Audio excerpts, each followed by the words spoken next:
നല്ല അടിപൊളി ടേസ്റ്റി ആയിട്ടുള്ള ഉള്ളിപ്പക്കവട റെസിപ്പി ഒന്ന് കണ്ടു നോക്കിയാലോ. അതിന് വേണ്ടിയിട്ട് 4 വലിയ സവോള പൊടിയായിട്ട് അരിഞ്ഞതും, ഇഞ്ചി വെളുത്തുള്ളി ചെറിയ കഷ്ണം പച്ചമുളക് പൊടിയായിട്ട് അരിഞ്ഞതും, മല്ലിയിലയും കറിവേപ്പിലയും പൊടിയായിട്ട് അരിഞ്ഞതും, പിന്നെ 3 കയ്യിൽ കടലമാവ്, 2 കയ്യിൽ മൈദ, കുറച്ച് സോഡാപ്പൊടി, പാകത്തിനുള്ള ഉപ്പ്, എന്നിട്ട് മിക്സ് ചെയ്യുക. കുറച്ച് മുളക് പൊടി കൂടി ഞാൻ ഇട്ട് കൊടുക്കുന്നുണ്ട് കേട്ടോ, കാരണം ചെറിയൊരു പച്ചമുളക് നമ്മൾ ചേർത്തിട്ടുള്ളൂ.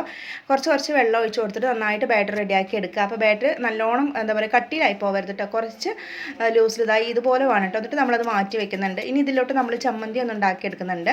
അപ്പോൾ ഒരു ചെറിയ സവോള ഇട്ടിട്ടുണ്ട്, ഒരു തക്കാളി ഇട്ടിട്ടുണ്ട്, പിന്നെ 2-3 അല്ലി വെളുത്തുള്ളിയും കുറച്ച് മുളക് പൊടിയും കുറച്ച് ഉപ്പും ഇട്ടിട്ട് ഇതൊന്ന് വെള്ളമൊന്നും ഒഴിക്കേണ്ട, അതൊന്ന് അരച്ചെടുക്കുന്നുണ്ട് കേട്ടോ.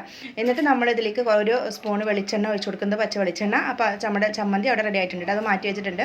അപ്പോൾ നമ്മൾ സാധാ ഓയിലിൽ തന്നെയാണ് കേട്ടോ ഉണ്ടാക്കുന്നത്. അപ്പോൾ ഓയിൽ ചൂടായി നമ്മളിത് അങ്ങനെ ഉള്ളിവട വറുത്തെടുക്കുന്നുണ്ട്. അപ്പോൾ ആ സമയം കൊണ്ട് നമ്മൾ ചായയും കൂടി വെക്കുന്നുണ്ട് കേട്ടോ, മക്കൾ സ്കൂൾ വിട്ടിട്ട് വരാനായിട്ടുണ്ട്. അപ്പോൾ നല്ല സോഫ്റ്റ് ആയിട്ടുള്ള ഈ ഒരു ഉള്ളിപ്പക്കവട റെസിപ്പി നിങ്ങൾ ഇതുപോലെ ട്രൈ ചെയ്തിട്ടില്ലാന്നുണ്ടെങ്കിൽ ഒന്ന് ട്രൈ ചെയ്ത് നോക്കുക, നല്ല ടേസ്റ്റാണ്. അപ്പോൾ ഇത്രയൊക്കെ ഉള്ളൂ നമ്മുടെ ഇന്നത്തെ സ്പെഷ്യൽ.